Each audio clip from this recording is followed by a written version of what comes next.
Hello guys, welcome back to my YouTube channel. I am Shifana. This is my new channel. Simple ആയിട്ടൊരു chicken chukka എങ്ങനെ ഉണ്ടാക്കുന്നത് നോക്കിയാലോ. ആദ്യം ഒരു പാൻ എടുത്ത് നല്ലപോലെ ചൂടായ ശേഷം ഓയിൽ ഒഴിച്ചു കൊടുക്കുന്നുണ്ട്.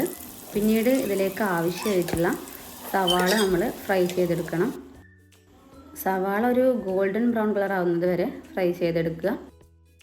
ഫ്രൈ ചെയ്ത സവാള മാറ്റി വെച്ച ശേഷം നമുക്ക് ചിക്കൻ മസാല കൂട്ടാം. ഒരു ബൗൾ എടുത്തിട്ട് അതിലേക്ക് 2 ടീസ്പൂൺ മുളക് പൊടി, 1/2 ടീസ്പൂൺ മഞ്ഞൾപ്പൊടി, ആവശ്യത്തിന് ഉപ്പും ചിക്കൻ മസാലയും കുറച്ച് കുരുമുളക് പൊടിയും ചേർക്കുന്നുണ്ട്. പിന്നെ ഞാൻ ഇതിലേക്ക് അല്പം തൈരാണ് ചേർക്കുന്നത്. മസാലപ്പൊടികളൊക്കെ നല്ലപോലെ മിക്സ് ചെയ്ത ശേഷം ഇതിലേക്ക് നമ്മൾ കഴുകി വൃത്തിയാക്കി വെച്ച ചിക്കൻ ആഡ് ചെയ്യാം. ചിക്കൻ ചേർത്ത് നല്ലപോലെ മിക്സ് ചെയ്യാം. എന്നിട്ട് ഫ്രൈ ചെയ്ത് മാറ്റി വെച്ച സവാളയും കുറച്ച് കറിവേപ്പിലയും ആഡ് ചെയ്തിട്ട് ഒന്നുകൂടെ മിക്സ് ചെയ്യാം.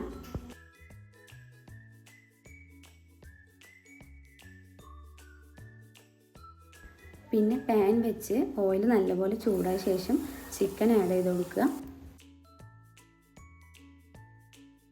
ആദ്യം കുറച്ച് നേരം ഹൈ ഫ്ലെയിമിൽ ഇട്ടിട്ട് പിന്നെ ഒരു മീഡിയത്തിലേക്ക് ഇട്ട് അടച്ച് വെച്ച് വേവിക്കുക. ഇടയ്ക്കിടയ്ക്കൊന്ന് തുറന്ന് ഇളക്കി കൊടുക്കുക. അടിയിൽ പിടിക്കാണ്ട് ശ്രദ്ധിക്കണേ. അങ്ങനെ നമ്മുടെ സിമ്പിളായിട്ടുള്ള ചിക്കൻ ചുക്ക റെഡിയായി. വീഡിയോ ഇഷ്ടമായാൽ ലൈക്ക് ചെയ്യാനും സബ്സ്ക്രൈബ് ചെയ്യാനും മറക്കല്ലേ.